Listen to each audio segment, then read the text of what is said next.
Hello everyone, I hope आप लोगों ने लास्ट 2 लेक्चर्स जो कि हम लोगों ने some basic concepts of chemistry पे डाले थे वो आप लोगों ने प्योरली फॉलो करे हैं। हम लोग जैसे कि लास्ट लेक्चर में बात कर रहे थे बच्चे स्टोशियोमेट्री की, राइट। तो स्टोशियोमेट्री के जैसे मैं बता रही थी बहुत सारे पार्ट्स होंगे। हम स्टोशियोमेट्री को एक एक करके जो है हायर लेवल पे लेके जाएंगे। अभी तक मैंने सिर्फ बेसिक्स चीज़ों को जो था छुआ था। अभी तक कलेक्टिव अगर अप्रोच देखी जाए कि आप लोगों ने क्या पढ़ लिया है उसके बारे में अगर देखा जाए तो वो मैं आपको समझा देती हूँ। हम लोगों ने जो सबसे पहले वीडियो लिया था, जो फर्स्ट क्लास था हमारा मोल कॉन्सेप्ट का, उसके ऊपर हम लोगों ने डिस्कस किया था कि मोल एक्चुअली होता क्या है, ग्राम एटॉमिक मास क्या होता है, मॉलिक्यूलर मास क्या होता है, मोलर मास क्या होता है, ग्राम मॉलिक्यूलर मास क्या होता है, एसटीपी एनटीपी में फ़र्क क्या होता है। ये बेसिक चीज़ें हम लोगों ने फॉलो करी थी। एक मोल को हम कितने सेवरल वेज से डिफाइन कर सकते हैं, ये सारी चीज़ें हम लोगों ने जो है फॉलो किया था। जब सेकंड लेक्चर पे अब हम लोग आए थे तो हम लोगों ने एम्पेरिकल फॉर्मूला निकालना, मॉलिक्यूलर फॉर्मूला निकालना, कैलकुलेट करना सीखा था।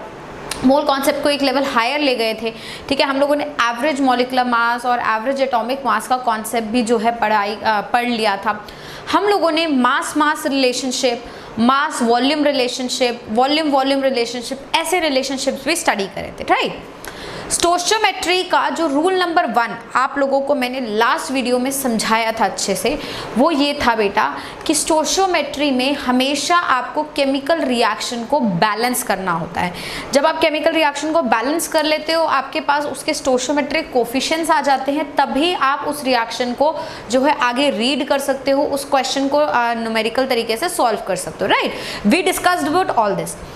आज का जो लेक्चर है ये एक बहुत ही इंपॉर्टेंट लेक्चर है, क्योंकि ये एक शॉर्टकट ट्रिक होगा जो आपको अपने स्कूल एग्जाम में, ध्यान से सुनेंगे, स्कूल एग्जाम्स में यूज नहीं करना होगा, बट एंट्रेंस एग्जाम के लिए वो आपके लिए बहुत यूजफुल होगा।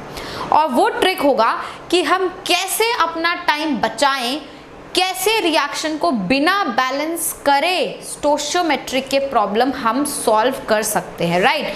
तो आज हम लोग इंट्रोड्यूस करेंगे द कॉन्सेप्ट ऑफ POAC। याद रखेंगे बेटा, this is only for your JEE and NEET, not for your school. This is not for school exams.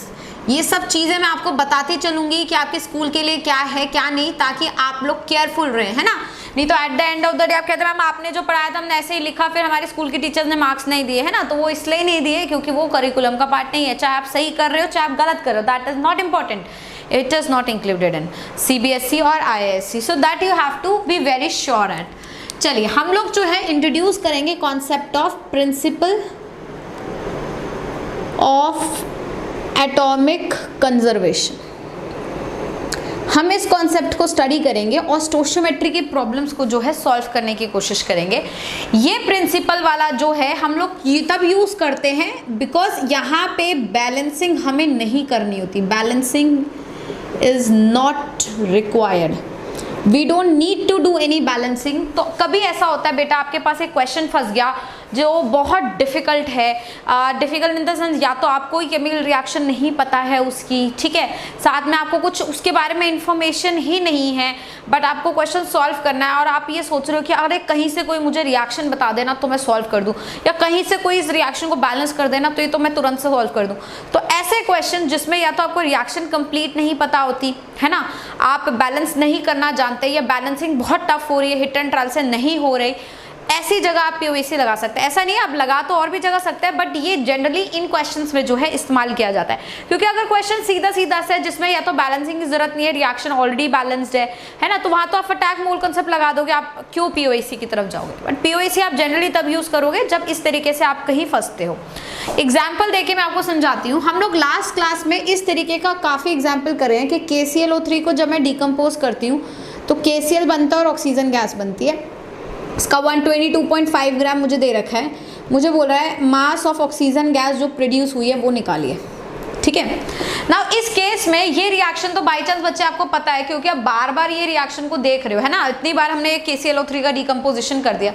Let's assume कि क्वेश्चन ऐसा गिवन था, सुनेंगे ध्यान से। क्वेश्चन गिवन था कि 122.5 gram of KClO3 is present and on decomposition it is liberating what mass of oxygen gas। Question में नहीं बताया कि KCl बन रहा है, क्वेश्चन में बोल रखा है इससे कितना ऑक्सीजन मिलेगा। तो ये तो आपको सपोज लेट्स से अज्यूम करते हैं आपको नहीं पता कि बाय प्रोडक्ट्स क्या बन रहे हैं, तो आप रिएक्शन नहीं लिख सकते, और जब नहीं लिख सकते तो बैलेंस नहीं कर सकते, जब बैलेंस नहीं कर सकते तो मोल कॉन्सेप्ट कैसे लगाएंगे, है ना। तो ऐसे क्वेश्चंस में देखो आप POAC लगा सकते हो। अभी देखो आपके सामने रिएक्शन है, मैं इसे बैलेंस नहीं कर रही हूँ, मैं दोनों तरीके से आपको बताऊंगी। POAC will give you the same answer, mole concept will give you the same answer, but first let's approach this question using POAC. POAC will actually going to ease your work. POAC को let's say अगर मैं introduce करूं तो इसमें मुझे use क्या करना है, ध्यान पहले देखेंगे। ये एटम कंजर्वेशन है ना बच्चे, मतलब आपको एटम को कंजर्व करना है। Atom can not be created not be destroyed, you know this according to Dalton's theory. तो उसको कंजर्व करना है। अब देखिए कैसे कंजर्व करेंगे। इसके लिए पहले ये देखो कि किसका मास दिया है और किसके बारे में पूछ रहे हैं। KClO3 का दिया है और ऑक्सीजन पूछ रहे हैं, तो क्या अब आप ये चेक करो इन दोनों में एटम कौन सा कॉमन है। इन दोनों के अंदर एटम जो कॉमन है वो है ऑक्सीजन, है ना इधर तो कोई पोटेशियम नहीं है, कुछ नहीं है, ऑक्सीजन कॉमन है। तो आपको सबसे पहले क्या करना है, जो कॉमन एटम है उसके ऊपर POAC लगाना है, ठीक है।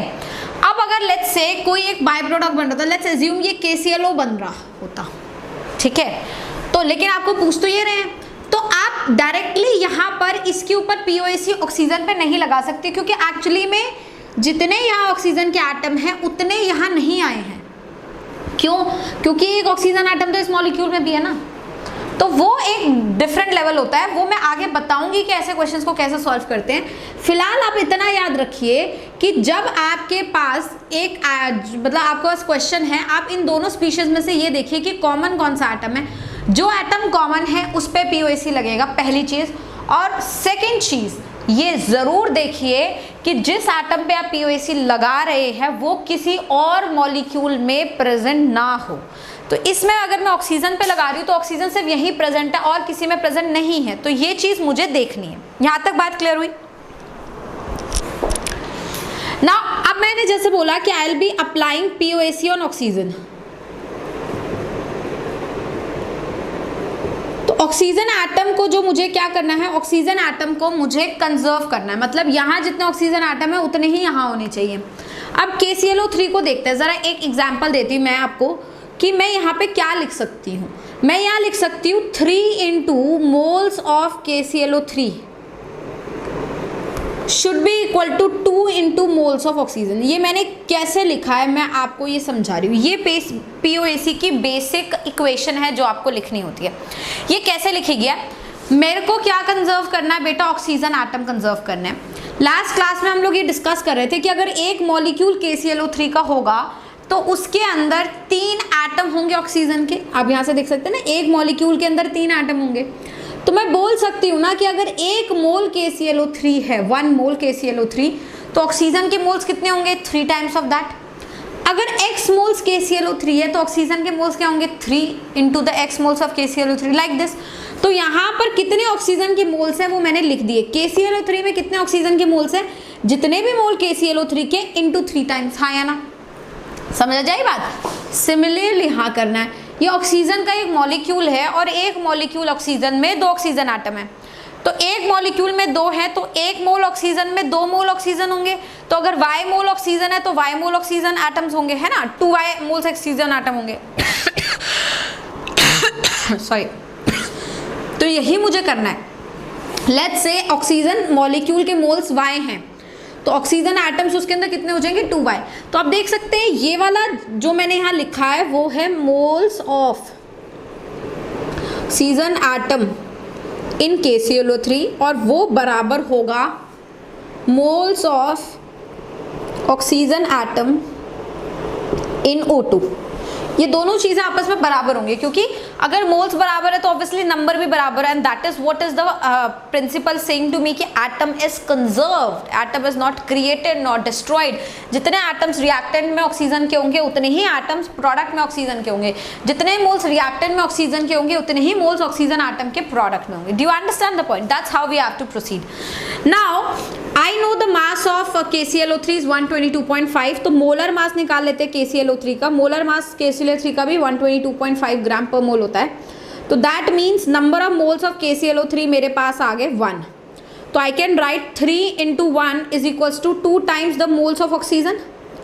तो ऑक्सीजन के मोल्स कितने आ गए बेटा मेरे पास 3/2. तो मास ऑफ ऑक्सीजन कितना आएगा 3/2 × 32, मतलब 48 ग्राम, right. So you got the same answer but without balancing this chemical equation, right?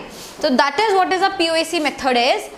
Now if I have to solve it using a normal conventional mole concept, what I'll do is I will write this reaction but I will balance this reaction. So I'll going to balance it. जब मैं balance करूंगी तो reaction बनेगा 2KClO3 giving me 2KCl plus 3O2, right? I'll balance it. Then I'll write कि अगर 2 moles KClO3 का है तो वो मुझे दे रहा है 3 moles of oxygen gas, right? और अगर मेरे पास let's say 1 mole KClO3 का होगा, क्योंकि मुझे पता है KClO3 का 1 mole है, 122.5 उसका मोलर मास है, तो ये होगा 3/2 moles of oxygen gas. हाँ या ना. तो 1 mole KClO3 will going to give me 3/2 moles of oxygen gas. तो मेरे पास mass of oxygen gas कितना होगा 3/2 × 32. that will again give me the same answer, right? तो answer same आएगा except to the fact here you need not to balance the chemical reaction, here you need to balance. जो smaller reactions होते हैं जिनको आप balance कर सकते हो, आपका चॉइस है, आप किसी से भी प्रोसीड करिए. लेकिन अगर मेरे पास कॉम्प्लिकेटेड रिएक्शन आता है I am going to use this method, right. एक एग्जाम्पल करते हैं जो कि आप नोटिस करेंगे कि ऐसा एग्जाम्पल कितनी बार एंट्रेंस एग्जाम में आ गया और वो एग्जाम्पल बिना POAC के सॉल्व हो ही नहीं सकता. अगर आप लोगों को POAC नहीं पता है, आप लोगों को नहीं अप्लाई करना आ रहा, तो जैसे क्वेश्चन भी मैं कराने वाली हूँ वो क्वेश्चन आप कभी अटेम्प्ट नहीं कर पाएंगे, ठीक. तो चलिए देखते हैं एक नेक्स्ट क्वेश्चन को जो कि सिर्फ POAC से ही बेटा सॉल्व होने वाला है. So the next equation that we have here is, let's say I have ammonium sulfate.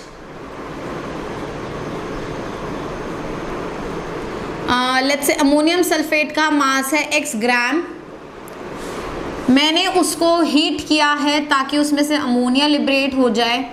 इस अमोनिया को मैंने हीट किया है, या फिर इसे मैं बोलूँ NaOH से मैंने ट्रीट किया है ताकि अमोनिया लिबरेट हो जाए. हीट किया है ताकि नाइट्रोजन गैस में टूटे, फिर कैल्शियम डालूंगी ताकि कैल्शियम नाइट्राइड बने. I am asking you calculate the mass of calcium nitride in terms of X itself. Do you understand the question? Now this question बच्चे you cannot solve if you do not know POAC, है ना. देखो क्या, let's मैं मानती हूँ आप एक आम बच्चा हो जिसको POAC मालूम ही नहीं है.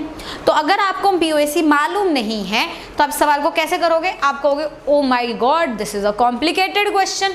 मैं यहाँ से यहाँ का एक केमिकल रिएक्शन लिखूंगी, फिर अमोनिया से नाइट्रोजन प्लस हाइड्रोजन में टूटने का केमिकल रिएक्शन लिखूंगी, फिर ये कैल्शियम के साथ रिएक्ट फिर केमिकल रिएक्शन लिखूंगी, फिर सारे रिएक्शंस को बैलेंस करूंगी और फिर जैसे सीक्वेंशियल रिएक्शन को सॉल्व करते हैं, जैसे मैंने एक एग्जांपल भी कराया अपने लास्ट वीडियो में, वैसे आप सॉल्व करोगे. But don't you think so it is a very tedious work and you cannot solve this question with in 1 minute or 2 minutes because entrance give you, JEE gives you 2 minutes, a little more than that, and NEET gives you or AIIMS give you only 1 minute per question. So do you think you can solve this question within that time limit? Of course not. That's not possible at all, है ना. और अगर अभी हम लोगों ने just 11th का journey शुरू ही करा है तो भैया हम आपसे बहुत ज़्यादा एक्सपेक्टेशंस नहीं रखेंगे कि आपको सारी दुनिया जहान की केमिकल रिएक्शन पता हो. अभी नहीं पता होगा, धीरे धीरे आएगा, है ना. तो ऐसे में हो सकता है कि आपको ना पता हो NaOH के साथ ट्रीट करने में बाय प्रोडक्ट्स क्या बन रहे इधर, और क्योंकि बाय प्रोडक्ट्स भी तो बनेंगे ना. सो ऐसे क्वेश्चंस आप बिना POAC को नोट करे नहीं सॉल्व कर सकते. और अब देखिए POAC से कैसे में ये क्वेश्चन झटके से 2 लाइन में सॉल्व हो जाएगा, है ना. तो अब जैसे मुझे इसका इंफॉर्मेशन दे रखा है और इसका निकालना है, डू यू अंडरस्टैंड. अब यहाँ से यहाँ जाने में आप सबसे पहले ये नोटिस करिए कौन सा एटम कॉमन है. तो एटम जो कॉमन है वो आपको दिख रहा है, यहाँ भी नाइट्रोजन, यहाँ भी नाइट्रोजन, यही कॉमन स्पीशीज है. अब आप कहेंगे मैडम नाइट्रोजन तो यहाँ भी है, यहाँ भी, बिल्कुल सही बात, लेकिन ये चीज़ थोड़ी डिफरेंट है. क्या ये बाय प्रोडक्ट्स नहीं है? क्या हुआ है यहाँ पे, यहाँ जितना भी नाइट्रोजन आया वो सारा का सारा अमोनिया में कन्वर्ट हो गया। जितना अमोनिया में नाइट्रोजन था वो सारा N2 बना दिया है, और N2 सारा का सारा नाइट्राइड में चला गया। Do you understand the point? जो कि पहला केस था वो डिफरेंट था। पहला केस क्या था, जैसे एक एग्जांपल ये था, जो पहले केस के रेफरेंस में मैं बताऊं तो मैं आपको ये कह रही थी कि ये रिएक्शन है, और मैं आपको बोलूँगी लेट्स से इसका मैंने आपको मास दे रखा है 1 ग्राम, और मैं आपको बोलती हूँ कि इसका मास निकालो, तो आप कहोगे इसमें दोनों में कौन से एटम्स कॉमन है? भैया हाइड्रोजन कॉमन है और ऑक्सीजन कॉमन है ना। तो POAC किस पे लगाया जाए? हाइड्रोजन पे या ऑक्सीजन पे? तो इस केस में ऑक्सीजन मत यूज करना। क्यों? क्योंकि ऑक्सीजन इसमें भी है, इसमें भी, इसमें भी है ना। और इन दोनों में प्योरली कॉमन ऑक्सीजन नहीं लगा सकती। ऑक्सीजन के एटम्स यहाँ भी डिवाइड हो गए, यहाँ भी डिवाइड हो गए, कुछ ही एटम्स यहाँ पहुंचे होंगे ना। तो एटम्स तो सारे, ऐसा तो नहीं कि सारे ऑक्सीजन इसके इसी में चले गए, नहीं। बट क्योंकि इन दोनों में हाइड्रोजन नहीं है, तो हाइड्रोजन तो पक्की पक्की बात है पूरा का पूरा वाटर में कन्वर्ट किया होगा। That wise decision you have to make कि आपको POC यूज किस पे करना है। I will come to that question कि इसको कैसे सॉल्व करते हैं, wait for a while. But यहाँ पे हम ये बोलना चाह रहे हैं कि यहाँ पे और इसमें देखो, इन दोनों में भी तो कॉमन जो स्पीशीज है वो नाइट्रोजन है ना। मतलब यहाँ से यहाँ जाने में सारा नाइट्रोजन इसमें आ गया होगा। वैसे भी ऑब्वियसली भी बात है, अमोनियम सल्फेट को जब आप बेस के साथ ट्रीट करोगे तो अमोनिया तो यहाँ से निकल गया, बाकी सोडियम सल्फेट बनेगा ना। तो नाइट्रोजन तो सारा इसमें कन्वर्ट हो गया है, सारा नाइट्रोजन फिर N2 में चला गया है, और N2 वाला सारा नाइट्रोजन किस में कन्वर्ट हो गया? कैल्शियम नाइट्राइड में। मतलब यहाँ पे जितने भी नाइट्रोजन थे वो सारे नाइट्रोजन अब फाइनल प्रोडक्ट में पहुंच गए हैं। तो नाइट्रोजन ही कॉमन है और नाइट्रोजन पे ही POAC लगेगा, ठीक है। तो यहाँ मैं लगाऊंगी POAC ऑन नाइट्रोजन। भैया अगर सपोज इसके X मोल्स, इसके कुछ मोल्स है, लेट्स से Y मोल्स है, तो इसमें नाइट्रोजन के एटम्स कितने हैं? 2। तो नाइट्रोजन के मोल्स कितने हो जाएंगे? 2Y हो जाएंगे ना, डबल हो जाएंगे उसके। तो मैं यहाँ लिख सकती हूँ नाइट्रोजन के एटम कितने हैं? 2। तो 2 × moles of ammonium sulphate would be equal to, इधर देखिए 2 टाइम्स हो जाएंगे इसके भी, 2 × मोल्स ऑफ कैल्शियम नाइट्राइड, हाँ या ना। देखिए 2 कैंसिल हुआ, तो अमोनियम सल्फेट के मोल्स कितने हैं? X ग्राम डिवाइडेड बाय इसका मोलर मास, तो आप निकाल ही सकते हैं अमोनियम सल्फेट का, वो बराबर होगा इसका मास आपको निकालना है divided by molar mass of calcium nitride. So अगर मैं मोलर मास आपको बता दूं तो आपका क्वेश्चन झटाक से सॉल्व हो गया, हाँ है ना। और ना बताओ तो निकाल लेना मोलर मास। जैसे कितना होगा? 28 + 8 + 32 + 64, इसको सॉल्व कर लीजिएगा कितना आएगा। और कैल्शियम नाइट्राइड का अगर मैं मोलर मास आपको बताऊं तो कैल्शियम का 40 होता है, तो 40 × 3 120 + 28। तो इस तरीके से अगर आपको दोनों के मोलर मासेस पता हैं तो आप कैल्शियम नाइट्राइड का मोलर मास निकाल सकते हैं। देखिए एक लाइन में ही आप इतने कॉम्प्लिकेटेड क्वेश्चन को जो खाली मोल कॉन्सेप्ट से सॉल्व नहीं हो सकता, उसे कैसे इतने शॉर्टकट में POAC से सॉल्व कर सकते हैं। बात क्लियर हुई? चलिए, बड़ा अच्छा लगा ये शॉर्टकट जान के। अब जो है हम लोग एक और क्वेश्चन कर रहे हैं POAC पे, ताकि POAC और क्लियरली समझ आए हमें।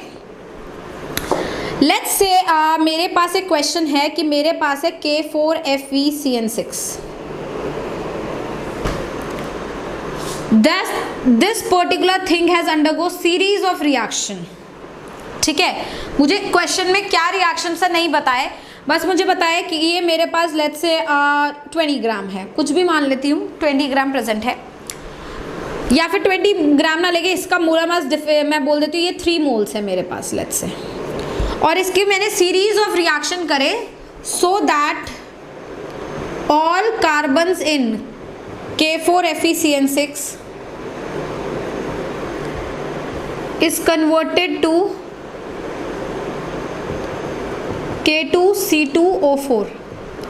Calculate moles of K2C2O4 formed. Potassium oxalate, C2O4 को बोलते हैं ऑक्सैलेट। ठीक है, तो ये क्वेश्चन है। नाउ टेक्निकली इस क्वेश्चन के हिसाब से K4FeCN6 में जो भी हम लोगों ने रिएक्शन करे, हमें नहीं मालूम क्या करे, लेकिन हमने इसको बदल दिया K2C2O4 में। इसका 3 मोल दे रखा और इसका मोल बताना है। अगेन बच्चे, ऐसा कोई भी सवाल आप जो है नहीं सॉल्व कर सकते मोल कॉन्सेप्ट से, है ना, क्योंकि रिएक्शन ही नहीं पता। और रिएक्शन चलो भाग करे पता चल भी जाए तो बैलेंस कौन करेगा, बैलेंस को करना ही कितना मुश्किल काम है, कितना दिक्कत नहीं होता था बैलेंस करने में। अगर बचपन को याद करो, मतलब अपनी ये जो 10th क्लास की उसको याद करो तो कितना दिक्कत होता था बैलेंस करने में। ऐसे इधर 2 लगा रहे हैं, फिर 3 लगा रहे हैं, फिर ये कर रहे हैं, वो कर रहे हैं, हो ही नहीं रहा बैलेंस, कभी ये खराब हो जाता, कभी वो खराब हो जाता। तो ये चीज़ अवॉइड करने के लिए हम ऐसा करेंगे, ठीक है। अब मेरे को 2 चीज़ देखनी है कि इससे जब मैं इसमें गई तो मेरे कौन से एटम्स कॉमन है। मेरे एटम्स कॉमन है पोटेशियम और कार्बन, बोलो हाँ या ना। लेकिन अब मैं पीओएसी किस पे लगाऊं, पोटेशियम पे लगाऊं या कार्बन पे लगाऊं, दैट्स अ वाइज क्वेश्चन। अब यहाँ पर ये आपको हेल्प करेगा, ये जो लाइन आपको लिखी हुई है ये काफ़ी इंपॉर्टेंट है, ऐसे नहीं कि मतलब एवं ही लिख दिया है फर्जीवाड़े में, इंपॉर्टेंट है। क्या कह रहे हैं ये लाइन कह रही है कि हमने रिएक्शन इस तरीके से किया कि इस कॉम्प्लेक्स के अंदर जितने भी कार्बन थे वो सारे के सारे इसके अंदर आ गए। मतलब पोटेशियम के ऊपर मैं श्योर नहीं हूँ, हो सकता है पोटेशियम का कोई और कंपाउंड भी यहाँ बन रहा हो, वो हमें नहीं पता। मतलब ये है कि मैं पोटेशियम के लिए श्योर नहीं हूँ कि सारे पोटेशियम जितने थे वो यहाँ आए नहीं आए, मुझे नहीं मालूम। लेकिन इस चीज़ के लिए श्योरिटी है कि इस कॉम्प्लेक्स में जितने भी कार्बन एटम्स थे उतने यहाँ पर है। मतलब नंबर ऑफ कार्बन एटम दोनों जगह मैं क्या कर सकती हूँ, कंजर्व कर सकती हूँ। इसका मतलब ये हिंट है आपके लिए कि आपको अगर पीओएसी लगाना है तो आप किस पे लगाओगे बेटा, कार्बन पे लगाओगे, ठीक है। तो अगर इस क्वेश्चन को का सोल्यूशन हम देखेंगे तो हम लगाएंगे पीओएसी ऑन कार्बन। बताओ इस पूरे कॉम्प्लेक्स में कार्बन के मोल्स कितने हैं, 6, तो 6 times moles of this entire thing, तो 6 इंटू मोल्स ऑफ K4FeCN6, ठीक है। और वो बराबर होगा, यहाँ पे कितने मोल्स है कार्बन के, 2, तो 2 इंटू मोल्स ऑफ K2C2O4। तो इसके मोल्स 3 दे रखे, तो 6 इंटू 3/2 जो है आपके आ गया सीधा मोल्स ऑफ K2C2O4। बोलो बात समझ आई नहीं आई, तो ये 3 से गया, आंसर आ गया 9 मोल्स। देखो तुरंत 1-2 लाइन में आपने इस क्वेश्चन को जो है सॉल्व कर दिया, बात समझ आई। इस तरीके से हम पीओएसी के क्वेश्चन जो है अप्रोच करते हैं। तो देखा आप लोगों ने कि पीओएसी कितने आराम से आपके जो क्वेश्चंस है उनको आराम से सॉल्व कर देता है ना। अब एक क्वेश्चन हम लोग और करते हैं पीओएसी का, जो मैं अभी आपको बता रही थी कि अगर एक से ज़्यादा मॉलिक्यूल्स में एक पर्टिकुलर एटम कॉमन हो तो हम लोग कैसे करते हैं, ठीक है। तो let's see how to solve those questions. तो लेट्स से मेरे पास बच्चे ये ऑक्सैलिक एसिड जिसे हम बोलते हैं ये प्रेजेंट है 20 ग्राम्स, और ये डिकम्पोज करके मुझे दे रहा है CO2 + CO + H2O। मुझे इन सब का मास निकालना, मतलब I have to calculate the masses of the products form. सारे जो भी प्रोडक्ट बने हैं उनका क्या क्या मास है वो सारा कैलकुलेट करना है, ठीक है। तो लेट्स अज्यूम कि इसका मास x ग्राम है, इसका मास y ग्राम बना है बच्चे, और इसका मास z ग्राम बना है, ठीक है। अब मैं क्या करूँगी, सबसे पहले ऑक्सैलिक एसिड और CO2 की बात करूँगी। तो ऑक्सैलिक एसिड और CO2 में आप देखो बेटा कार्बन भी कॉमन है और ऑक्सीजन भी कॉमन है, लेकिन कार्बन ऑक्सीजन तो यहाँ पे भी प्रेजेंट है और इनफैक्ट ऑक्सीजन तो यहाँ पे भी प्रेजेंट है ना, ये चीज़ समझ आ रही है। और यहाँ से जब इधर जा रहे हो तो भी सेम प्रॉब्लम है, लेकिन जब आप ऑक्सैलिक एसिड और वाटर को चेक कर रहे हो तो आप बहुत श्योर हो कि आप किस पे पीओएसी लगाओ, क्योंकि ऑक्सैलिक एसिड और वाटर में सिर्फ हाइड्रोजन एक ऐसा एलिमेंट प्रेजेंट है जो ऑक्सैलिक एसिड में है और वाटर में है और किसी में नहीं है ना। तो सबसे पहले काम करते हैं पीओएसी हम लगाते हैं ऑन हाइड्रोजन, क्योंकि वो सेफ है। यहाँ हाइड्रोजन नहीं है, यहाँ नहीं है, यहाँ पर है और यहाँ पर, तो इन दोनों में लगा देती हूँ। तो इधर हाइड्रोजन कितने हैं, 2 इंटू इसका मोल्स ले लेते हैं, मोल्स ऑफ ऑक्सैलिक एसिड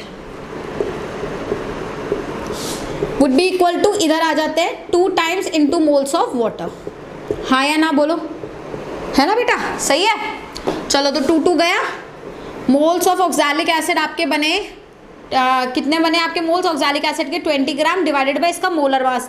तो आपका मोलर मास H2C2O4 का अप्रॉक्सीमेटली कितना आएगा, 4 इंटू 16 64 प्लस आपका हो गया 24 प्लस 2, तो 64 प्लस 26, तो this will come out to be 90।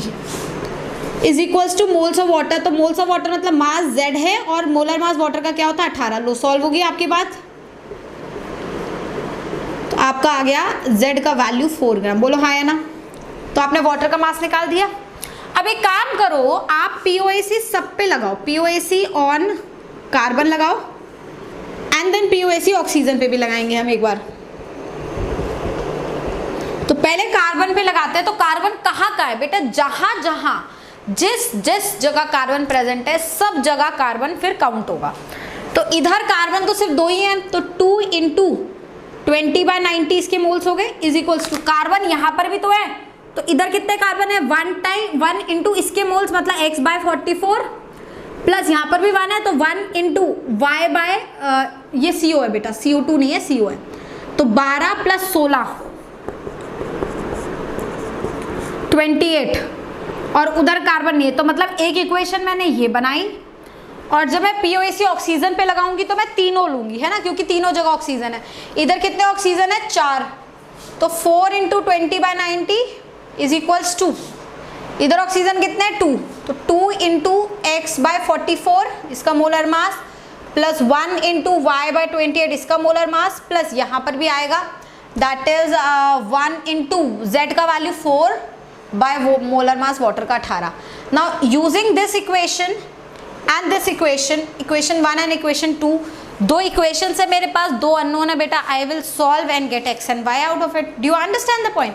So that's how you can use this equation POAC on ऐसे भी मॉलिक्यूल जिनके अंदर एक ही एटम सब में कॉमन है, तो सब के ऊपर लगेगा फिर POC, सब के ऊपर POAC लगे। बात क्लियर हुई? तो इस तरीके से अब हमने देखा कि POAC कैसे मेरा वर्क को आसान बना देता है। ठीक है, एक आधा क्वेश्चन और करते हैं और फिर आगे चलते हैं न्यू कॉन्सेप्ट की तरफ।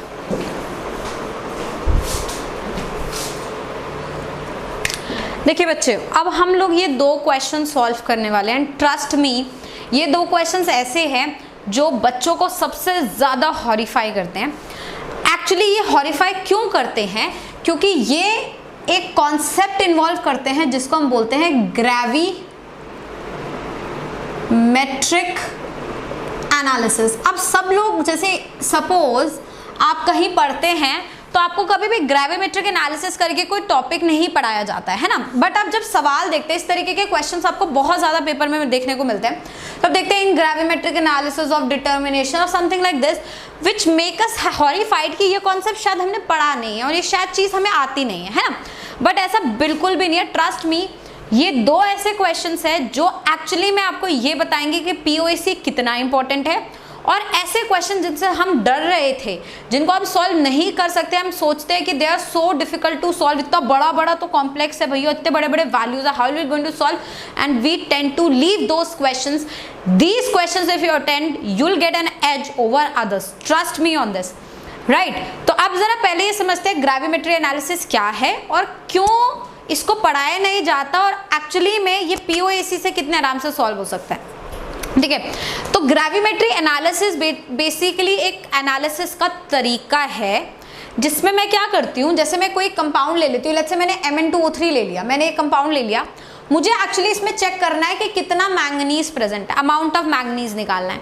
लेट्स से मैंने ले लिया एक कंपाउंड ले लिया कोई भी, let's say some compound of sulphur, मुझे उसके अंदर चेक करना what is the percentage of sulphur in it. तो मैं एक्सपेरिमेंट्स कैसे करती हूँ, मैं कैसे किसी पर्टिकुलर एलिमेंट का अमाउंट को पता करती हूँ एक्सपेरिमेंट करके, वो एक्सपेरिमेंट किया जाता है ग्रेविमेट्री एनालिसिस में। हम क्या करते हैं, हमारे पास जो भी कंपाउंड जिस भी फॉर्म में अवेलेबल है उस कंपाउंड का एक्वस सोल्यूशन लेते हैं, फिर उसमें कोई ना कोई रिएक्टेंट वगैरह डालते हैं ताकि वो कंपाउंड जो है रिएक्ट करे, और इस तरीके से रिएक्ट करे कि जो मेरा फाइनल प्रोडक्ट हो वो एक प्रेसिपिटेट हो, जो प्रेसिपिटेट समझो एक सॉलिड कंपाउंड एक प्रेसिपिटेट हो जिसको मैं वे कर सकूं। ठीक है, ऐसा कुछ होता है। तो एक एग्जांपल देती हूँ, जैसे आप ये एक रिएक्शन समझ रहे थे, अभी मैंने आप थोड़ी देर पहले ही ये रिएक्शन लिखा था आप लोगों के सामने, अमोनियम सल्फेट से हमने अमोनिया निकाला, अमोनिया को ट्रैप किया, नाइट्रोजन निकाला, कैल्शियम नाइट्राइड बनाया।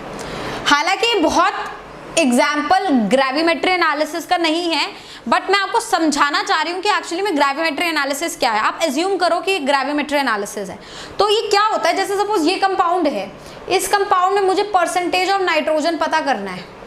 तो मैं क्या करती हूँ, मैं इस कंपाउंड को लेती हूँ, उसको किसी के साथ रिएक्ट कराऊंगी। मैंने NaOH के साथ रिएक्ट कराया क्योंकि मुझे नाइट्रोजन को पता करना था, तो सारा नाइट्रोजन अमोनिया में कन्वर्ट हो गया, ठीक है। फिर अमोनिया से भी नहीं पता कर सकती मैं नाइट्रोजन, तो मैंने उससे नाइट्रोजन को इवॉल्व कर लिया, पर नाइट्रोजन तो गैस है तो निकल जाएगी। मुझे मास पता करना है नाइट्रोजन का, तो मैंने उसे कैल्शियम के साथ ट्रीट करके कैल्शियम नाइट्राइड बनाया। और लेट्स अज्यूम कि कैल्शियम नाइट्रेट एक सॉलिड बना है, और इस सॉलिड का अगर मैं मास कैलकुलेट कर लूं तो उससे मैं निकाल सकती हूँ कि कितनी नाइट्रोजन इसके अंदर प्रेजेंट है ना। अगर मैंने इस पूरे का मास कैलकुलेट कर लिया, उस मास से मैं इसके अंदर नाइट्रोजन निकाल सकती हूँ। समझ रहे बात को? कैसे निकालोगे? लेट्स से आपने इस पूरे कंपाउंड का मास, कैल्शियम नाइट्राइड का मास ले लिया x ग्राम, तो x बाय कैल्शियम नाइट्राइड के मोलर मास से जब डिवाइड करेंगे तो कैल्शियम नाइट्राइड का क्या आ जाएगा, मोल्स आ जाएगा। और मोल्स अगर इसका 1 है तो नाइट्रोजन का मोल्स इसमें कितना होगा, 2 होगा, वहां से नाइट्रोजन का मास आएगा। समझ रहे हो बात को? तो मेरा ग्रेविमेट्री एनालिसिस का प्रोसेस ऐसा होता है कि आपको जिस भी कंपाउंड का, जिस भी एलिमेंट का परसेंटेज निकालना है, उस एलिमेंट को आप सीरीज ऑफ रिएक्शन करके एक ऐसे कंपाउंड में बदल दो जिस कंपाउंड को आप वे कर सको, उसका मास निकाल सको। ये ग्रेविमेट्री एनालिसिस। तो ये कोई बड़ी टेक्निक नहीं है, क्योंकि आपको ग्रेविमेट्री एनालिसिस का पूरा प्रोसेस, इसका एक्सपेरिमेंट नहीं पढ़ना है, आपको पढ़ना है कि इससे क्वेश्चन कैसे सॉल्व होते हैं। तो आप समझ गए क्वेश्चन क्या है, कि आपने मास निकाला, यहाँ से आपने नाइट्रोजन का मास निकाल लिया, कितना नाइट्रोजन आपको पता चल गया इसके अंदर कितना, क्योंकि हमने ये मेक श्योर करा कि जितना भी नाइट्रोजन इसके अंदर था वो उसके अंदर चला जाए। That is what is atomic conservation. Nitrogen atom को कंजर्व कर दो दोनों जगह। क्लियर हो रही है? ये ग्रेविमेट्री एनालिसिस होता है। तो ग्रेविमेट्री एनालिसिस बच्चे हमारा जो है आराम से सॉल्व होता है यूजिंग POAC का कॉन्सेप्ट, राइट। तो अब देखते हैं जरा हम लोग इसे सॉल्व कैसे करेंगे। तो सबसे पहले बेटा मैं क्वेश्चन नंबर 1 की तरफ आ रही हूँ। क्वेश्चन नंबर 1 को जरा समझते हैं। तो सोल्यूशन 1 जो हम डिस्कस कर रहे हैं, ये कह रहा है an ore contains Mn2O3 as analysed for magnesium, मतलब मुझे मैंगनीज, मुझे मैंगनीज का परसेंटेज इसमें निकालना है। मैंने क्या किया है, सारे मैंगनीज जो इसके अंदर प्रेजेंट है उसको Mn3O4 में बदला, मतलब जो रिएक्शन है वो है Mn2O3 कन्वर्टेड टू Mn3O4।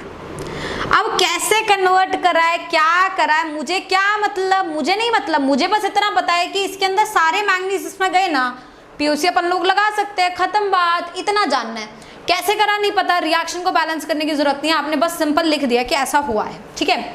और फिर आपने क्या किया, जो ये ओर था, ये जो ओर था इसका मास आपको इनिशियल दे रखा है कि 1.52 ग्राम है, और जो यहाँ से Mn3O4 मिल रहा है बेटा, इसका मास जो है 0.126 ग्राम है। आपको निकालना है कि इसके अंदर कितना परसेंटेज ऑफ मैंगनीज प्रेजेंट है। समझ आ रहे हो बात को? तो ओर के अंदर ऐसा हो सकता है कि कुछ इम्प्योरिटीज प्रेजेंट हो, ओर के अंदर हो सकता है कुछ XYZ चीजें प्रेजेंट हो। तो ये जो मास है ये पूरे इम्प्योर सैंपल का बोल लो, एक तरीके से इम्प्योर ओर का मास है, जिसमें गैंग, इम्प्योरिटीज, फलाना ढिंकाना सब पड़ा है। पर मुझे उसमें से सिर्फ किसका मास चाहिए, Mn2O3 का। Mn2O3 का मास आ गया तो वहां से मैं किसका मास निकाल सकती हूँ बच्चे, मैंगनीज का। क्लियर हुई बात? ऐसा करना है। तो सबसे पहले हम लोग देख सकते हैं, क्योंकि इसमें भी मैंगनीज और इसमें मैंगनीज, तो हम POAC लगाते हैं ऑन मैंगनीज। तो इधर लिखेंगे 2 into moles of Mn2O3 would be equal to, इधर कितना है 3 into मोल्स ऑफ Mn3O4।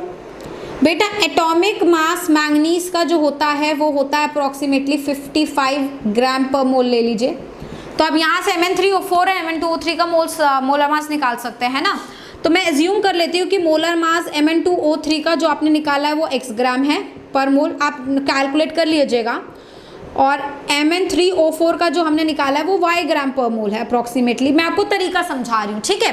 तो ये हो गया 2 into इसका मास कितना है W ले लेते हैं, और इसका मोलर मास कितना है x is equals to 3 into इसका मास तो अपने को पता है 0.126 ग्राम मुझे ये मिल रहा है। इसका मोलर मास मैं यहाँ से निकाल रही हूँ, मोलर मास इसका कितना दे रखा है बच्चे y। तो यहाँ से I can calculate what is the mass W of Mn2O3 का मास कितना है।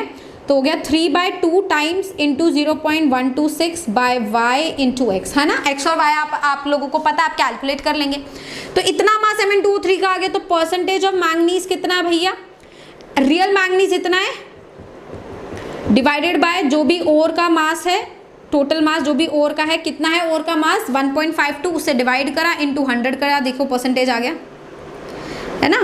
तो इस हिसाब से आप बहुत ही आराम से POAC को यूज करके ग्रेविमेट्रिक एनालिसिस के क्वेश्चन सॉल्व कर सकते हैं, जो कि एक बच्चे को जिसको POAC नहीं आता, जिसको मोल कॉन्सेप्ट से डर लगता है, बिकॉज मेरा एक्सपीरियंस हमेशा ये कहता है कि जब हम लोग 11th की एंडिंग पे जाते हैं, 12th में जाते हैं, तो बच्चे आ लाइक मोल कॉन्सेप्ट तो हमसे बनता ही नहीं है, मोल कॉन्सेप्ट तो हमें पसंद ही नहीं है, मोल कॉन्सेप्ट तो बेकार है, इसके क्वेश्चन बनते नहीं है।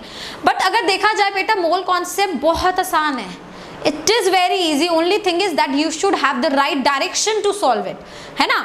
और ये मोल कॉन्सेप्ट बहुत इंपॉर्टेंट भी है, हम इसको ये नहीं बोलेंगे कि, मैं ये नहीं बोलना चाह रही कि मोल कॉन्सेप्ट से बहुत क्वेश्चंस आते हैं, क्वेश्चन मोल कॉन्सेप्ट से नहीं आते। अगर मैं एक जेई का एग्जाम लूँ, मतलब हालांकि आप लोग बहुत दूर हैं, अभी 2 साल का टाइम है आपके पास, लेकिन एक जेई का टारगेट एग्जाम लेके चलूँ या नीट का एग्जाम लेके चलूँ, तो अगर मेरे पास जितने भी क्वेश्चन हैं उसमें से सिर्फ 1% क्वेश्चन मोल कॉन्सेप्ट के आते हैं, मतलब एक साल में एक बार आ गया तो आ गया, नहीं तो 5-6 साल आता भी नहीं है। तो प्योर मोल कॉन्सेप्ट से सवाल बहुत ही कम बनते हैं, लेकिन मोल कॉन्सेप्ट नहीं आता ना, तो आगे फिजिकल केमिस्ट्री नहीं आ पाती, जो कि दिक्कत देती है। तो इसलिए मोल कॉन्सेप्ट जो है एक इंपॉर्टेंट चीज। बात क्लियर हुई? चलिए, अब इसी POAC से हम एक बहुत बढ़िया सा सवाल लगेगा जो आपको लग रहा है बड़ा खतरनाक है, बट जब मैं सॉल्व करा हमको लगेगा अरे ये तो चुटकी का काम था। ठीक है, चलो देखते हैं इस क्वेश्चन को कैसे सॉल्व करना है। कर लेते हैं हम लोग।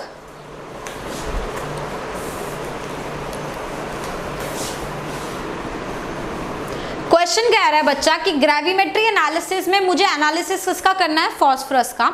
तो फास्फोरस के लिए मैंने एक एक्वस सोल्यूशन लिया इस आयन का, मतलब पानी में डिसॉल्व होगा ये आयन, फिर इसको मैंने किसी रिएजेंट से ट्रीट करा, मैंगनीज से, अमोनिया से, ताकि ये पूरा का पूरा इसमें बदल जाए, और इस पूरे कॉम्प्लेक्स को मैंने हीट करा ताकि वो इसमें बदल जाए, और इसका मास मैंने निकाला। तो सीरीज ऑफ रिएक्शन क्या है कि मैंने सोडियम हाइड्रोजन फॉस्फेट जो है लिया था, इसका एक्वस सोल्यूशन मैंने लिया था, इसमें मैंने वो खूब सारे अमोनियम आयंस और मैग्नीशियम आयंस डाले, तो ये कन्वर्ट हो गया मेरा इसमें MgNH4PO4.6 वाटर में। फिर इसको अपन लोगों ने हीट किया तो ये बना Mg2P2O7, और इसका मास हमें पता है कि इसका मास जो है वो है 1.054 ग्राम, और मुझसे पूछ रहे हैं इसका मास। पर एक बार सोचने में ये नहीं लगता अरे बाबा रे बाबा ये सवाल कैसे बनेगा, तो बड़ा ही अजीब सवाल है, पर ये सवाल बड़ा ही आसान है। ठीक है, क्योंकि मुझे फर्क ही नहीं पड़ता रिएक्शन क्या है। इस क्वेश्चन ने मुझे क्लियरली अगर ये वर्ड लिख दिया ना, ग्रेविमेट्री एनालिसिस, इसका मतलब ये है कि सारा का सारा फास्फोरस जो यहाँ प्रेजेंट था वो इधर कन्वर्ट हो गया है, क्योंकि ग्रेविमेट्री एनालिसिस में हम करते ही ऐसे, हम वही कंपाउंड बनाएंगे, और जिसको मुझे एनालिसिस करना है तो उसको किसी और फॉर्म से लेकर उस कंपाउंड में लेके जाऊंगी जिसका मैं मास मेजर कर सकूं। तो यहाँ पर जितना फास्फोरस है उसे मैं मेजर नहीं कर पा रही, क्योंकि वो सोल्यूशन है, एक्वस सोल्यूशन का मास हम लोग नहीं एक्यूरेटली ले सकते, क्योंकि इसमें वाटर भी प्रेजेंट है। तो इसका कितना मास है उसको निकालने के लिए मैंने इस फास्फोरस को इसमें कन्वर्ट किया, फिर इस फास्फोरस को इसमें कन्वर्ट किया। तो technically this is giving you a surety कि जितना फास्फोरस इधर है उतना ही इधर है, तो बिना सोचे समझे फास्फोरस पे POAC लगा दो। ठीक है, तो हम लोग लगाएंगे POAC ऑन फास्फोरस। इधर कितना फास्फोरस 1 इंटू इसका मास है W डिवाइडेड बाय इसका मोलर मास।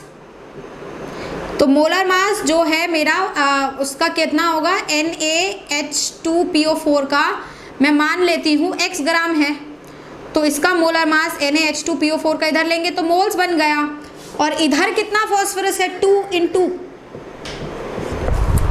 तो जैसे कि हम लोग डिस्कस कर रहे थे कि अब इसमें हमें फास्फोरस पे POAC लगाना है, और मैंने मोलर मास NaH2PO4 का जो है आपका x ग्राम ले लिया। ठीक है, तो ये x हो गया। अब यहाँ पर जो आपका प्रेजेंट है इसका लेट्स से मोलर मास यहाँ आप लिख रहे हैं वो है Mg2P2O7 का।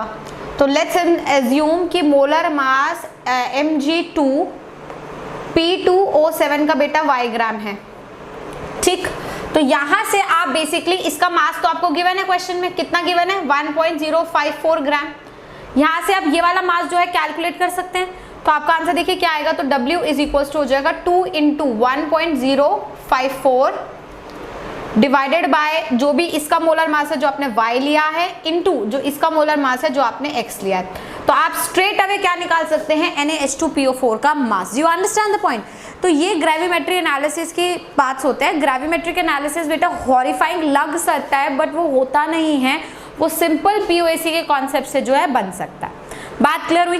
तो अब हमने बहुत इंपॉर्टेंट कॉन्सेप्ट डिस्कस कर लिया विच इज POAC। अब हम एक नया कॉन्सेप्ट डिस्कस करने वाले आज, वो है बेटा कॉन्सेप्ट ऑफ लिमिटिंग रिएजेंट। ठीक, तो चलिए वो कॉन्सेप्ट जो है शुरू करते हैं, concept of limiting reagent. The point is कि मैम ये कॉन्सेप्ट अभी तक क्यों नहीं इंट्रोड्यूस हुआ, ये कॉन्सेप्ट की अभी क्यों जरूरत पड़ी, इससे पहले हमें लिमिटिंग रिएजेंट का कॉन्सेप्ट डिस्कस हमने क्यों नहीं किया। बेटा ये कॉन्सेप्ट कब यूज करना है पहले तो ये समझिए। अभी तक हमने जितना भी स्टोइचियोमेट्री डिस्कस किया है उसमें या तो बच्चे हम लोग एक रिएक्टेंट लेके चलते हैं, या फिर जब एक से ज्यादा रिएक्टेंट मेरे पास प्रेजेंट होते हैं तो मैं ये अज्यूम करती हूँ एक रिएक्टेंट कम अमाउंट में, बाकी सारे किस में है, एक्सेस में, राइट। तो ये जो दो केसेस अभी तक मैंने डिस्कस करे हैं, उन केसेस में हमें कभी भी लिमिटिंग रिएजेंट की जरूरत नहीं पड़ती। कौन से दो केसेस मैंने बताए? फर्स्ट केस मैंने वो बताया जब आपके पास एक ही रिएक्टेंट हो। सेकेंड केस हमने वो डिस्कस करा है जब एक रिएक्टेंट हो, उसका इंफॉर्मेशन दे रखा हो, लेकिन बाकी सारे रिएक्टेंट जो है हमें एक्सेस में दे रखे हो। तो in these two cases I will never be using the limiting reagent. Limiting reagent कब यूज होता है वो देखिए। नाउ लेट्स से आपको ये क्वेश्चन दिया होता है N2 + H2 गिव NH3, ये एक रिएक्शन दे रखा है, आप उसे मोल कॉन्सेप्ट के थ्रू सॉल्व कर रहे हैं। तो अब सबसे पहले रिएक्शन को बैलेंस करेंगे, तो N2 + 3H2 गिव 2NH3, हमने बैलेंसिंग लिख दिया। हमें लेट्स से दे रखा है इसके 2 मोल्स नाइट्रोजन के हैं और इसके लेट्स से 5 मोल्स हाइड्रोजन के रिएक्ट करें आपस में, और मुझे बताइए what are the moles of ammonia formed. Moles of ammonia कितने बने हैं, दैट्स द पॉइंट, राइट। तो अगर इस पर्टिकुलर केस में मैं देखूं, आप देख रहे हैं 2 रिएक्टेंट है और उसमें से कोई भी एक्सेस में नहीं है, दोनों के बारे में इंफॉर्मेशन दिया है ना। अभी तक क्या होता था, अभी तक मेरे पास कुछ इस तरीके से सिचुएशन होता था जिसमें लेट्स से इसका x मोल्स दिया है और मैंने इसके बारे में इंफॉर्मेशन पूछ लिया, तो और तो कोई है ही नहीं, तो मैं बैलेंस करके 1 मोल इसका 1 मोल देता है तो इसका x मोल्स है, इसका x मोल बनेगा, question solve, will do it this way. तो ऐसे में मुझे लिमिटिंग रिएजेंट यूज नहीं करना। अब लिमिटिंग रिएजेंट यूज करना, अब लिमिटिंग रिएजेंट एक्चुअली है क्या समझते हैं, बट पहले इस रिएक्शन को जरा पढ़ते हैं। इस रिएक्शन के हिसाब से बच्चे ध्यान से सुनना मेरी बात, जो स्टोइचियोमेट्रिक मोल्स है वो कौन से है वो लिख लो पहले। स्टोइचियोमेट्रिक मोल्स वो मोल्स होते हैं जो बैलेंस करके आते हैं, तो इसका 1 मोल होगा बैलेंसिंग से, इसका 3 मोल होगा और इसका 2 मोल होगा। These are my stoichiometric moles, right. और what are my given moles? Given moles वो है बेटा जो क्वेश्चन में गिवन है, तो क्वेश्चन में I have given you 2 moles of this and 5 mole of this, I am asking you about this, हाँ या ना, ये 2 चीजें। तो स्टोइचियोमेट्रिक मोल्स के हिसाब से अगर चले तो 1 मोल नाइट्रोजन जो है वो रिएक्ट करेगा 3 मोल हाइड्रोजन के साथ, हाँ या ना, है ना। तो आपको गिवन कितना है 2, तो इसका मतलब अगर 2 मोल नाइट्रोजन है तो उससे पूरा जरूरत है 6 मोल हाइड्रोजन की, हाँ या ना। तो 6 मोल्स ऑफ हाइड्रोजन मुझे रिक्वायर्ड है, बट मुझे मिले कितने हैं बेटा 5 मोल्स, है ना। तो जब भी जो आपके रिक्वायर्ड मोल्स है, गिवन मोल्स अगर लेस देन आपके रिक्वायर्ड मोल्स है किसी भी स्पीशीज के, तो ये हाइड्रोजन के रिक्वायर्ड मोल्स है कि इतने चाहिए होंगे मुझे हाइड्रोजन। तो जिसका के लिए कंडीशन ट्रू है, जिस भी एलिमेंट के लिए ये कंडीशन ट्रू है, वो एलिमेंट मेरा लिमिटिंग रिएजेंट बन जाता है। तो ये कंडीशन अभी किसके लिए ट्रू हो रही है, हाइड्रोजन के लिए ट्रू हो रही है, तो hydrogen is my limiting reagent. तो टेक्निकली लिमिटिंग रिएजेंट कौन हुआ? लिमिटिंग रिएजेंट बेटा वो हुआ जिसमें ज्यादा मोल्स की आवश्यकता होती है या फिर जिसके ज्यादा मास की आवश्यकता होती है किसी एक रिएक्शन को कंडक्ट कराने के लिए, पर उस रिएक्शन में मुझे उसके कम मोल्स गिवन होते हैं या फिर कम मास गिवन होता है, मतलब कोई लिमिटेड अमाउंट में गिवन है, that is what is my limiting reagent. Do you understand the point? तो ये जैसे इसका एग्जांपल देते हैं कि भैया आपको रिक्वायरमेंट है एक 10,000 रुपये फ़ोन की, बट आपको पापा ने जो पैसे दिए हैं वो सिर्फ 8,000 हैं, तो आपका रिक्वायरमेंट ज़्यादा का है, आपको कम मिला, आपके पास लिमिटेड पैसा है, एक्सेस में पैसा नहीं है, तो आप लिमिटिंग रिएजेंट हुए।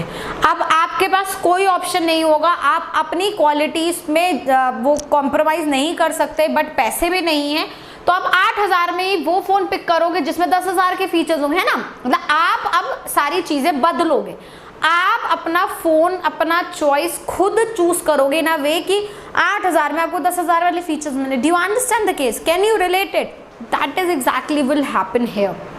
Now, since I know my hydrogen is present in limited quantity, my hydrogen will going to tell me कि अमोनिया कितना बना है.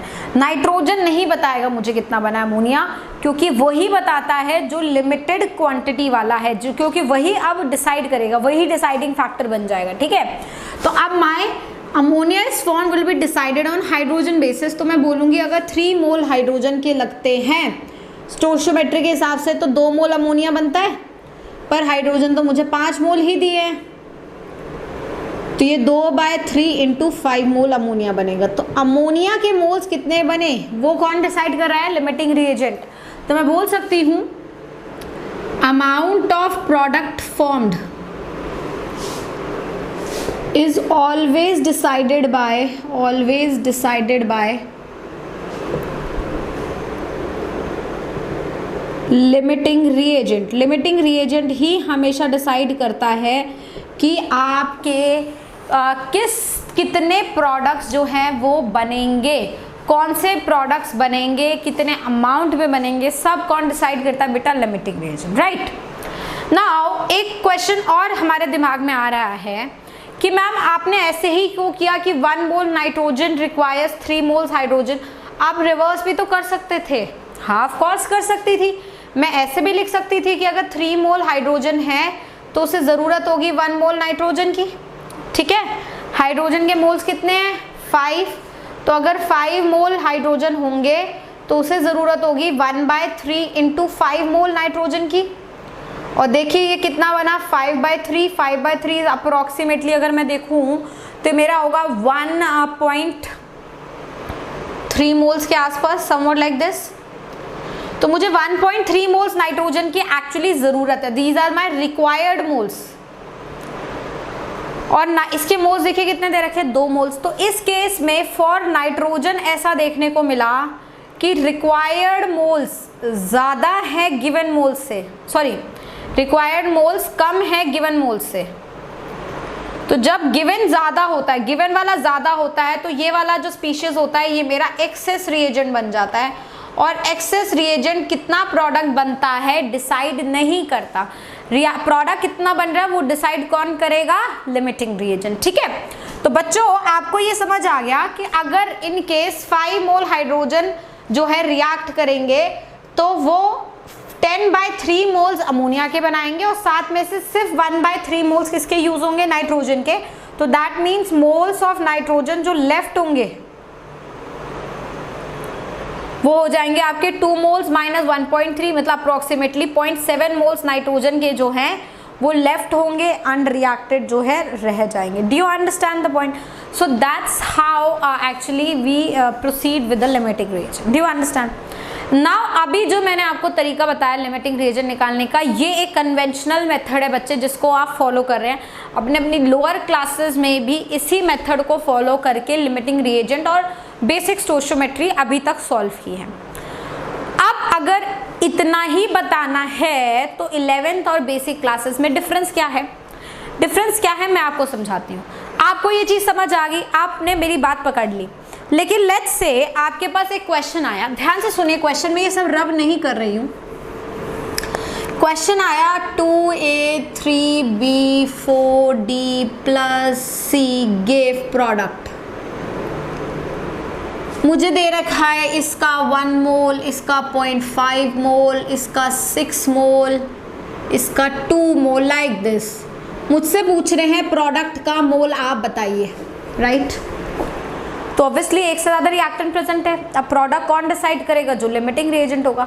बट अब मैं इसमें लिमिटिंग रिएजेंट कैसे निकालूं? How should I do it? जैसे मैंने बताया उस हिसाब से. तो पहले आप देखो 2 मोल नाइट्रोजन को 3 मोल हाइड्रोजन की ज़रूरत होती है, तो 1 को ज़रूरत होती है 3/2 की, पर ये 0.5 गिवन है लाइक दिस. तो आपको A के लिए अगर B को चेक करा है तो A के लिए C को भी चेक करना पड़ेगा, A के लिए D को भी चेक करना पड़ेगा. वैसे बी और डी को भी चेक करना पड़ेगा, बी और सी को भी चेक करना पड़ेगा। कितने सारे कॉम्बिनेशन बनाओगे? कर सकते हो कन्वेंशनल मेथड से सॉल्व? नहीं कर सकते। तो अब यहाँ काम आता है शॉर्टकट, क्योंकि बेटा entrance will going to ask these question. जब ये क्वेश्चंस हम लोग देखते हैं ना तो हम कहते हैं अरे ये तो यार लिमिटिंग रिएजेंट का क्वेश्चन है, ये तो this is from NCERT, this is from your school text book, this is from here, this is from there. Of course it is, but it is twisted. We never thought about it. How shall we proceed if I have like 10 reactants I have given and I have to find out the product moles and 10 reactants are given? How will I do unitary method to calculate limiting reagent? I cannot do it. So for that we need to know a shortcut. The shortcut is, for every reactant calculate given moles by stoichiometric moles ratio। Her reactant के लिए given moles bye स्टोइचियोमेट्रिक moles का ratio लीजिए। The reactant having the least ratio, having the least ratio will be the limiting reagent। तो limiting reagent would be the one that will have the least ratio given by stoichio। अब यहाँ बड़ा cautious रहना है, उल्टा मत कर देना, क्योंकि जिसका given moles by stoichiometric moles का रेशियो मिनिमम आएगा बच्चे, उसके लिए stoichio by given का रेशियो मैक्सिमम आएगा। तो उल्टा नहीं करना, समझ रहे बात को? ऐसे करना है। अब देखिए हमें हर रिएक्टेंट के लिए, ए के लिए गिवन 1 है, स्टोइचियो ट्रू है, बी के लिए गिवन 0.5 है, स्टोइचियो 3 है, मतलब 5/30 जिसे बोल सकती हूँ, तो that will come out to be 1/6। ठीक है। और बी के लिए, सी के लिए गिवन हमारा 6 है, स्टोइचियो 4 है, मतलब 3/2। और डी के लिए देखिए गिवन 2 है, स्टोइचियो 1 है, 2। तो which one is having the max minimum ratio? B1 is having the minimum ratio. क्यों? आप देख सकते हैं कि 1/6 का वैल्यू मिनिमम आएगा, तो स्ट्रेट अवे ये वाला मेरा लिमिटिंग रिएजेंट बना। अब ये मुझे बताएगा प्रोडक्ट कितना है, तो मैं लिखूंगी भैया 3 मोल बी का जो है मुझे 1 मोल प्रोडक्ट दे रहा है, क्योंकि अभी प्रोडक्ट के आगे स्टोइचियोमेट्री 1 है, देख सकते हैं। तो 0.5 मोल कितना देगा देख लो, 1/3 का 0.5 कर दीजिए, मतलब 1/2 हो गया, तो 1/6 मोल देगा। Do you understand the point? That's how you have to proceed. Now that makes your question very simple, और बहुत आराम से इन क्वेश्चंस को आप क्या कर सकते हो, कर सकते हो। बात क्लियर हुई? तो ये याद रखेंगे बेटा, हमेशा गिवन मोल्स बाय स्टोइचियोमेट्रिक मोल्स का तुरंत रेशियो निकालिए, रेशियो से पता चल जाएगा लिमिटिंग कौन है। लेकिन my dear students, again telling you, don't use this shortcut in your school exam. The school's authority will not give you any marks in this. For schools you have to write proper unitary method कि 1 मोल को इतने का जरूरत है, तो इतने को कितने का जरूरत है, कौन लिमिटिंग है एंड कौन कैसा है। You have to do it in a very proper manner. Do you understand the point? Right. तो इसके बेसिस पे भी हम कुछ क्वेश्चन सॉल्व कर लेते हैं। Let's say मुझे दे दिया गया है 1 मोल सोडियम फॉस्फेट या 0.5 मोल या फिर sodium sulphate is reacted with 0.25 mole of barium phosphate, calculate the moles